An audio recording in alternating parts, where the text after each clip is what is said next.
Hi everybody. I'm so glad to see you again, even though I can't see you in person. I know you're there. So today we're going to read a big book. As you can see on the cover, we have an illustration. And so let's think about what that might mean. If a story is illustrated, does that probably mean it's a fiction book or a nonfiction book? If it has photographs, what would that mean? Okay, here we go. We have big bold letters here, and as we know, if the front cover has big bold letters, it probably means that this is the title, and we can tell easily by that.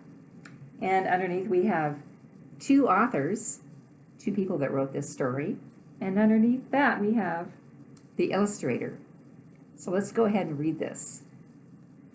Here are my hands.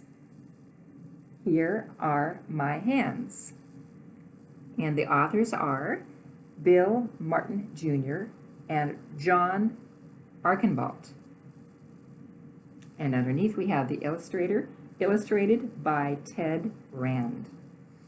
So in this story we're going to stop, and if you remember how to stop the video, that'll be really helpful. And if you don't, just learn maybe after this is over and you can do it the next time. So the reason we're going to stop the video is so you can go and tell somebody the answer to a question I'm going to ask you. And I also want to tell you something very special about this book. It has a pattern in it. And as you remember, a pattern is a set of words or one word that repeats over and over and over again. And the reason an author would give you a pattern in a book is so that you can learn to read better. You can learn to read it on your own. So how would that work? So let's pretend you're reading a page and you're reading a word, and maybe the next word is a little bit challenging. You might need some help.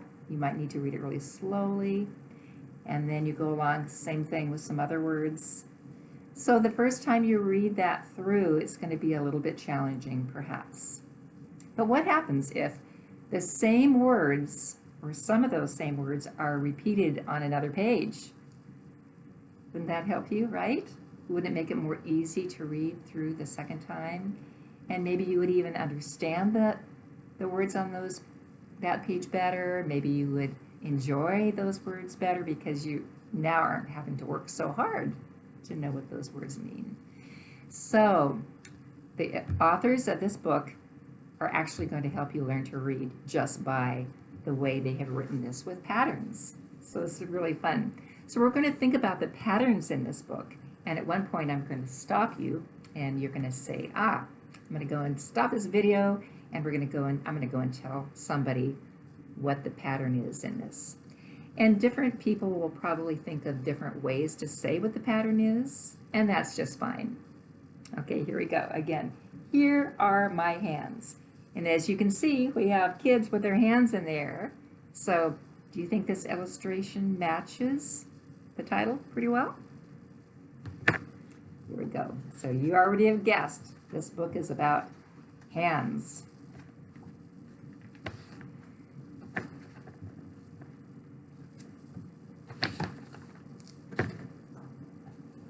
Now we're thinking about the pattern.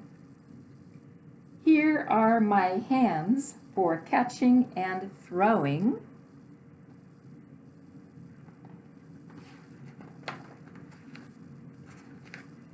Here are my feet for stopping and going. Have you already noticed a pattern? Here is my head for thinking and knowing. Do you know the pattern? Here is my nose for smelling and blowing.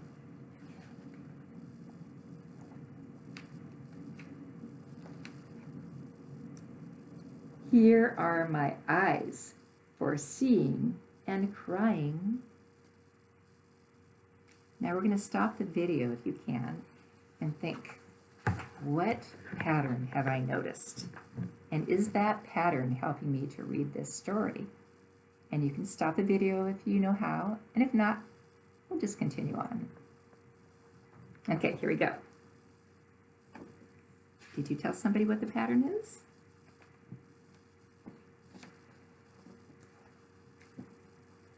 Here are my ears for washing and drying.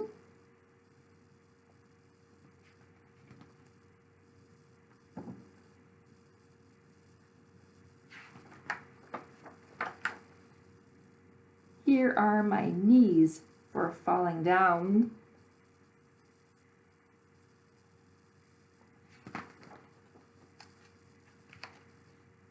Here is my neck for turning around.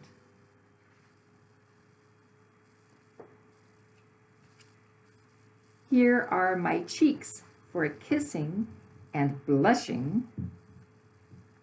Blushing means that your cheeks turn red if you're embarrassed.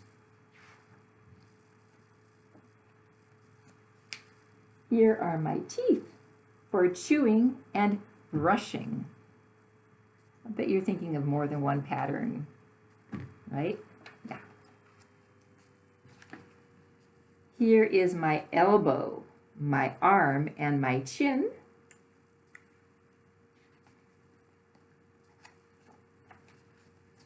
And here is my skin that bundles me in.